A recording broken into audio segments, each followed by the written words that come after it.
Good morning students, કેમ છો? બધા મજામાં ને? તો ચાલો આજે આપણે તમારો ગ્રામરનું સેક્શન લઈ લઈએ છીએ, જેમાં આપણે પ્રીવિયસ લેક્ચરમાં બધી ટેન્સ જોઈ લીધું છે. હવે જે છે અમે લોકો ડાયરેક્ટ એન્ડ ઇનડાયરેક્ટ સ્પીચ જે છે એ સમજશું. ડાયરેક્ટ એન્ડ ઇનડાયરેક્ટ સ્પીચ કોને કહેવાય? પહેલાં આપણે આ વિષয়ে થોડુંક વાતચીત કરી લઈએ છીએ. જેમ કે સામાન્ય રીતે એક વ્યક્તિએ કહેલી વાત એના જ સ્વરૂપે બીજાને કહેવામાં આવે તેને પ્રત્યક્ષ કથન એટલે ડાયરેક્ટ સ્પીચ કહેવાય છે. પણ કેટલીક વાર એ રીતે રજૂઆત કરવામાં ગેરસમજ થવાની શક્યતા નિવારવા આખી વાત અન્ય કોઈ વ્યક્તિ પોતાની રીતે રજૂ કરી ત્રીજી વ્યક્તિને કહી સંભાળવાની છે.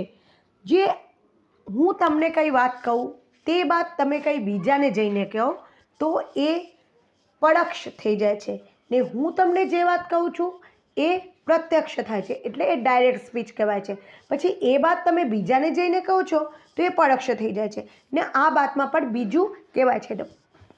પહેલાં તો આ આપણે ધ્યાનમાં રાખવાનું બહુ જરૂરી છે, કેમ કે આપણે જ્યારે ત્રીજા વ્યક્તિને વાત કહે છે ત્યારે આને રિપોર્ટેડ સ્પીચ કહેવાય છે. કેમ કે તમે જઈને તમારી પોતાની રીતે બીજાની વાત ત્રીજા વ્યક્તિને કરો છો, એટલે એ વાત થઈ ચૂકી છે. એટલે ઓલવેઝ જે છે એ પાસ્ટ ટેન્સમાં એટલે અતીત કાળમાં દર્શાવે છે. આ તમે લોકોને બહુ યાદ રાખવાનું જરૂરી છે.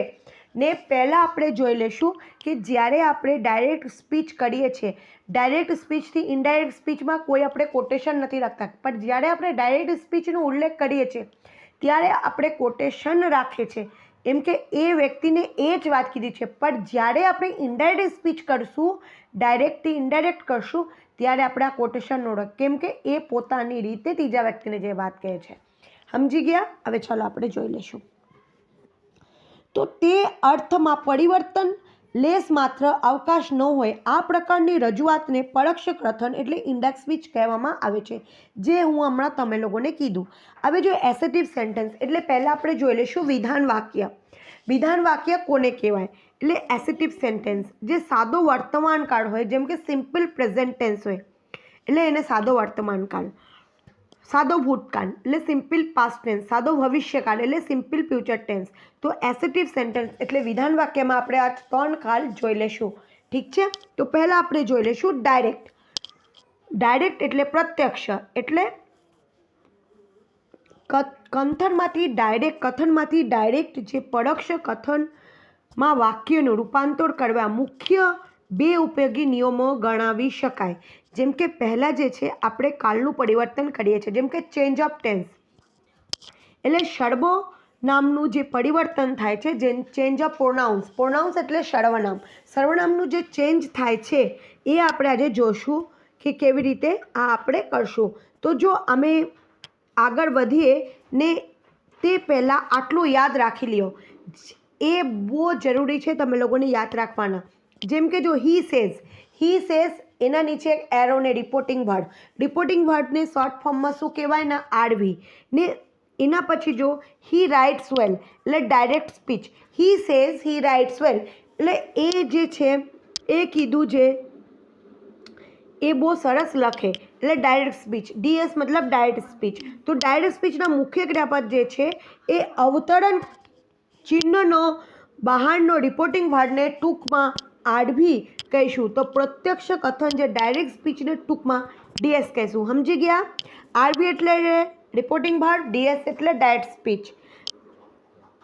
હવે એક્ઝામ્પલ છે, he said he writes well direct સ્પીચમાં. He said that he wrote well. He said that he wrote well. Writes well અમે હમણાં એ પ્રત્યક્ષ કહે છે એટલે હી રાઇટ્સ વેલ, એ કીધું કે એ બહુ સારું લખે છે એમના. તો આપણે જ્યારે એ ત્રીજા વ્યક્તિને આપણે જઈને કહીશું તો આ શું છે? આ પાસ્ટ ટેન્સમાં એટલે અતીત કાળમાં ગણાય છે. એટલે રાઇટની જગ્યા શું આવે છે? રોટ આવે છે. યાદ રાખજો. હવે વિશેષણ એટલે એક્સપ્લેનેશન, જે વિશ્લેષણ છે એ એક્સપ્લેનેશન આપણે જાણશું. પહેલાં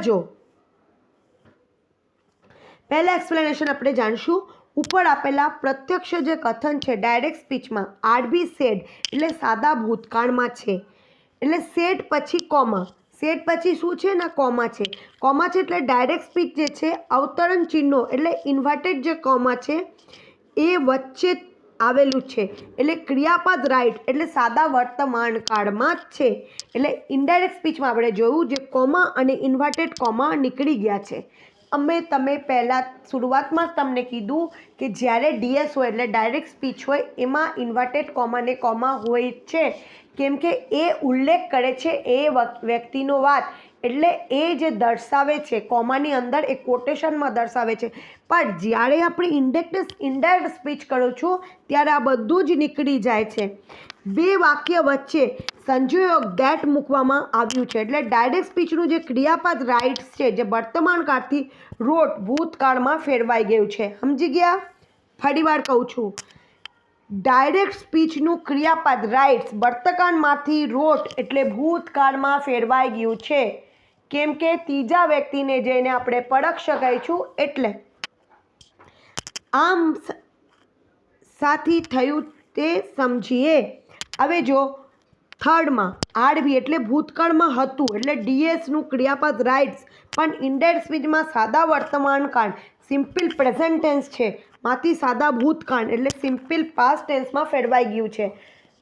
જે ડાયરેક્ટ સ્પીચ છે એ છે સિમ્પલ પ્રેઝન્ટ એટલે સાદો વર્તમાન કાળ, પણ જ્યારે આપણે એ પરોક્ષ જઈને કહું છું એ સિમ્પલ પાસ્ટ ટેન્સ એટલે સાદો ભૂતકાળમાં ફેરવાઈ ગયું છે. સમજી ગયા? હવે તમે લોકોને યાદ રાખવાનું છે જે ચેન્જ ઓફ ટેન્સ છે, કાળ પરિવર્તન. પહેલાં જો આરબી કોઈ પણ પ્રકારમાં વર્તમાન કાળમાં કે કોઈ પણ પ્રકારના ભવિષ્યકાળમાં હોય તો ડીએસના ક્રિયાપદનો કાળ પર કોઈ અસર થતી નથી, કાળ પરિવર્તન થશે નહીં. આરબી કોઈ પણ પ્રકારમાં વર્તમાનમાં કે કોઈ પણ પ્રકારમાં ભવિષ્યકાળમાં હોય તો ડીએસના ક્રિયાપદના કાળ પર કોઈ અસર થતી નથી, કાળ પરિવર્તન થશે નહીં. બીજી, આરબી ગમે તે પ્રકાર એટલે રિપોર્ટિંગ વર્બ જે છે ગમે તે પ્રકારના ભૂતકાળમાં હોય પણ ડાયરેક્ટ સ્પીચમાંનું જે કથન કોઈ સત્ય એટલે યુનિવર્સલ જે ટ્રુથ હોય તે ડીએસના ક્રિયાપદ કાળ પર કોઈ અસર થતી નથી, એટલે કાળનું પરિવર્તન થશે નહીં. ત્રીજું નંબર જો તે સિવાયના કાળના પરિવર્તનો નીચે આપેલા નિયમ પ્રમાણે કરવા આ નિયમ વિધાન વાક્ય પૂરતા જ હોય છે. સમજી ગયા? હવે આ ટેબલ જે છે સારની એ આપણે યાદ રાખવાનું છે. જેમ કે આરબી કોઈ પણ પ્રકારમાં વર્તમાન કે ભવિષ્યકાળ હોય તો ડીએસના કાળમાં પરિવર્તન કરવું નહીં, એટલે રિપોર્ટિંગ ભાર કોઈ પ્રકારમાં વર્તમાન કાળ હોય કે ભવિષ્યકાળ હોય તો ડાયરેક્ટ સ્પીચમાં કાળનું પરિવર્તન કોઈ દિવસ ન હોય. બટ બીજામાં જો આરબી કોઈ પણ પ્રકારમાં એટલે રિપોર્ટિંગ ભાર કોઈ પણ પ્રકારમાં ભૂતકાળમાં હોય તો પણ ડાયરેક્ટ સ્પીચમાં સત્યના કાળમાં પરિવર્તન કરવું નહીં. જેમ કે માનો જે છે sun rises in the east and sets in the west, એટલે આ સાચો જ છે કે યુનિવર્સલ ટ્રુથ છે કે સૂરજ જે છે એ પૂર્વ દિશાએ ઉગે છે અને પશ્ચિમ દિશાએ અંત જાય છે, તો આ એક યુનિવર્સલ ટ્રુથ છે. એ તમને એક્ઝામ્પલ આપી છું, તો એનામાં કોઈ પણ કાળનો પરિવર્તન ન થાય, એ ડાયરેક્ટ સ્પીચ હોય કે રિપોર્ટિંગ ભાર હોય. સમજી જજો. હવે ત્રીજો જો આરબી કોઈ પણ પ્રકારમાં ભૂતકાળમાં હોય તો ડાયરેક્ટ સ્પીચમાં સાદા વર્તમાન કાળને સાદા ભૂતકાળ ફેરવો, એટલે from simple present to simple past he writes he wrote. Direct સ્પીચના સાદા ભૂતકાળને પૂર્ણ ભૂતકાળમાં ફેરવો, એટલે simple past to past perfect, એટલે સિમ્પલ પાસ્ટ સાદા ભૂતકાળને પૂર્ણ ભૂતકાળમાં છે. He wrote he had written, he wrote he had written. Ready? હવે જો ફ્યુચર ટેન્સ એટલે ભવિષ્યકાળ થાય તો ડાયરેક્ટ સ્પીચમાં આવતા જે અન્ય સહાયક ક્રિયાપદનું નીચે પ્રમાણે પરિવર્તન કરવું, જેમ કે શેલનું શુડ, વિલનું વુડ, મેનું, માઇટ, કેનનું, કુડ. હવે આ તમે લોકોને યાદ રાખો. શેલ હોય તો શુડ, વિલ હોય તો વુડ, મે હોય તો માઇટ, કેન હોય તો કુડ. હવે જે નોંધ છે, શેલ અને વિલ બંનેનું વુડમાં પરિવર્તન કરી વુડનો ઉપયોગ કરવાનું વધુ પ્રચલિત છે. આપણે બધી જગ્યાએ સેલ અને વિલનું બંનેનું વુડમાં જ જે છે, ભલે જ સેલ હોય પણ આપણે વુડનું જ ઇસ્તેમાલ કરીએ છીએ કે નહીં? આ વધુ પ્રચલિત છે. હવે જો પ્રોનાઉન્સ એટલે સર્વનામ. તો ડાયરેક્ટ સ્પીચમાં આવતા સર્વનામોના તથા ફેરફારો પણ નોંધી લઈએ. પહેલાં આપણે જોઈ લઈશું.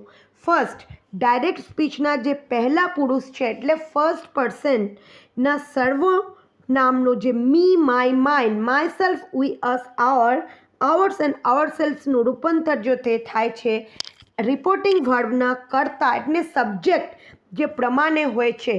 જેમ કે બીજામાં જો ડીએસ એટલે ડાયરેક્ટ સ્પીચના બીજા પુરુષ છે જે છે સેકન્ડ પર્સનના સર્વનામનું યુ, યોર, યોર્સ, યોરસેલ્ફનું રૂપાંતર રિપોર્ટિંગ વર્બમાં કર્મ એટલે ઓબ્જેક્ટ પ્રમાણે થાય છે. પહેલા પુરુષ સબ્જેક્ટ, બીજા પુરુષ છે ઓબ્જેક્ટ. હવે ત્રીજા પુરુષ જે છે એમાં નો ચેન્જ. એ અમે તમને સમજાવું છું. એક વર્ડ છે, બહુ સરસ વર્ડ, જે તમે લોકોને ઓલવેઝ યાદ રાખવું જોઈએ ને યાદ રહેશે જ પણ તમે લોકોને, તો તમે લોકો બહુ વહેલા શીખી જશો.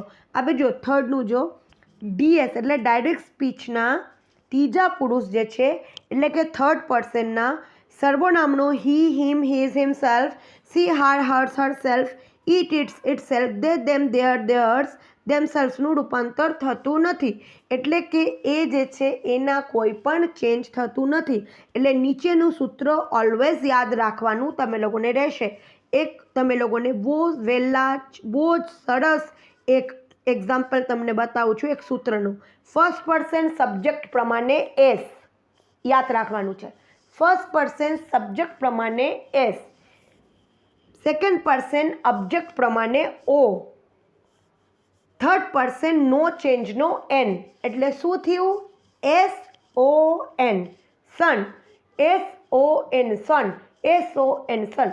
સન પહેલા પુરુષનું સબ્જેક્ટ, બીજા પુરુષનું ઓબ્જેક્ટ, ત્રીજા પુરુષનું no change, third person never be change એટલે જે છે નો ચેન્જ એટલે એન. એટલે સમજાઈ ગયું? આ બહુ સરસ એક સૂત્ર છે. જેમ કે તમે મેથેમેટિક્સમાં ફોર્મ્યુલા અને મેથડ યુઝ કરો છો, તો ઇંગ્લિશમાં પણ ગ્રામરમાં આપણે આવું બધું મેથડ યુઝ કરીએ છીએ, જે પરથી તમે લોકોને બહુ સરસ યાદ રહી જાય. હવે જો આપણે સિમ્પલ પ્રેઝન્ટ ટેન્સ જે છે એ જોઈ લઈશું. જેમ કે એક્ઝામ્પલમાં આપણે પહેલાં જ જોયું, રવિ શેઝ મોના ટીચર્સ ઇંગ્લિશ. ડાયરેક્ટમાં રવિ જે છે એ ફર્સ્ટ પર્સન છે. રેડી? સેઝ એટલે પ્રેઝન્ટ ટેન્સ છે. SAYS says. Mona third person છે જેના કોઈ ચેન્જ જ ન થવું. ટીચર્સ એટલે ડાયરેક્ટ સ્પીચ પ્રેઝન્ટ ટેન્સમાં. હવે Ravi says that Mona teachers English. ઇનડાયરેક્ટમાં આપણે Ravi says that Mona teachers English. હવે જો he said that the earth moves round the sun. He said the earth moves round the sun. He said RB reporting verb past tense. Said past tense. The earth moves round the sun. Direct speech moves present tense. એટલે હવે શું થાય છે? Indirect સ્પીચમાં જ્યારે આપણે કરશું he said that the earth moves round the sun, એટલે એ સત્ય છે, ડાયરેક્ટ સ્પીચ છે, તેની કાળમાં કોઈ પરિવર્તન થશે નહીં. જેને આપણે યુનિવર્સલ ટ્રુથ કહી શકું છું. જે યુનિવર્સલ ટ્રુથનું કોઈ દિવસ કાળનું પરિવર્તન ન થાય. હવે જે છે થર્ડનું આપણે જો he says I sing song. Direct સ્પીચમાં. ઇનડાયરેક્ટ કરવું તો શું થાય છે? he says that he sings songs. ઇનડાયરેક્ટમાં તો ડાયરેક્ટ સ્પીચના પહેલા પુરુષ આઈ, આરવી એટલે રિપોર્ટિંગ વર્ડના ત્રીજા પુરુષ હી સબ્જેક્ટ પ્રમાણે બદલાશે. સમજી ગયા?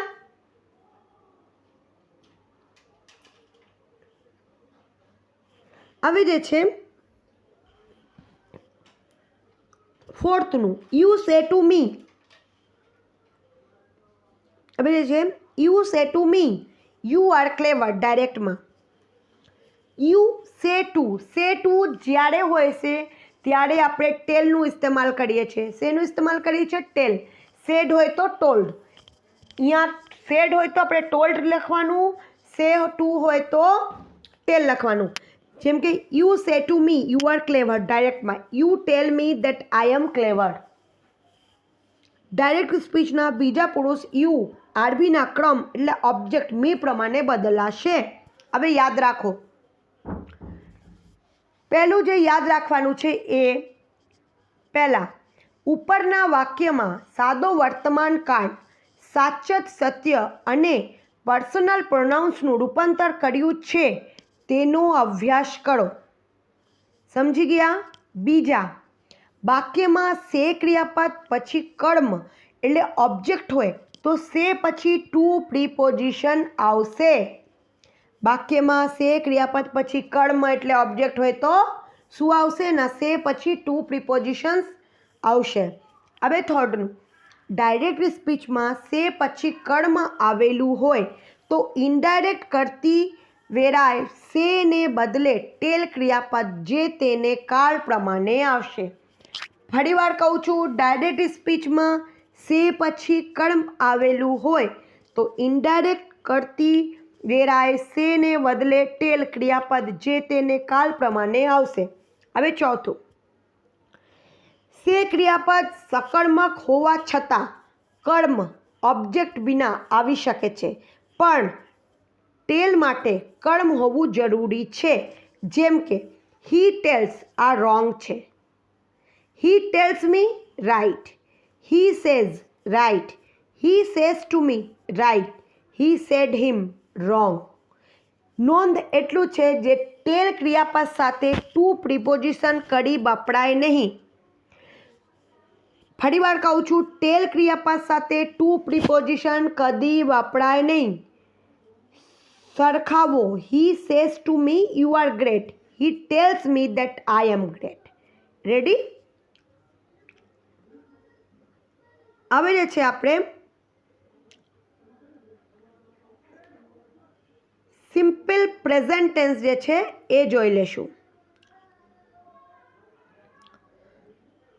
હી સિમ્પલ પાસ્ટ ટેન્સ એટલે સાદો ભૂતકાળ. He says, she says he went to Mumbai ડાયરેક્ટમાં. She says that he went to Mumbai indirect. Ravi આરવી જે છે વર્તમાનમાં છે, બીજો કોઈ ફેરફાર નહીં થાય. બીજું, Sally said he went to Mumbai. Sally said that he had gone to Mumbai. આરવી રિપોર્ટિંગ ભાગમાં ભૂતકાળમાં છે. ડાયરેક્ટ સ્પીચનું ક્રિયાપદ વેન્ટ સદા ભૂતકાળમાંથી પૂર્ણ ભૂતકાળમાં ફેરવશે. હવે ત્રીજો જો, the teacher announced Amit has won ડાયરેક્ટમાં the teacher announce that Amit had won. તો રિપોર્ટિંગ ભાગમાં ભૂતકાળમાં જે છે ડાયરેક્ટ સ્પીચનું ક્રિયાપદ હેઝ ઓન પૂર્ણ વર્તમાન કાળમાંથી પૂર્ણ ભૂતકાળમાં ફેરવાશે. હવે યાદ રાખવાનું જે વસ્તુ છે એ જો, હેવ હેઝનું હેડમાં રૂપાંતર થાય. ભલે હેવ હોય કે હેઝ હોય એના હેડમાં જ રૂપાંતર થાય. વ્યાકરણની પરિભાષામાં પૂર્ણ વર્તમાન કાળ જે છે એટલે જે પ્રેઝન્ટ પરફેક્ટ ટેન્સનું પૂર્ણ ભૂતકાળ પાસ્ટ પરફેક્ટ ટેન્સને માં રૂપાંતર થાય. જેમ કે have written, had written, has eaten, had eaten. Has હોય કે હેવ હોય એના હેડ જ આવશે. સમજી ગયા? હવે જો ફોર્થનું જો, બીનર said to me I have a new car. Direct સ્પીચમાં ઇનડાયરેક્ટ કરતા બીનર સેડ ટુ છે એટલે ટોલ્ડ આવે.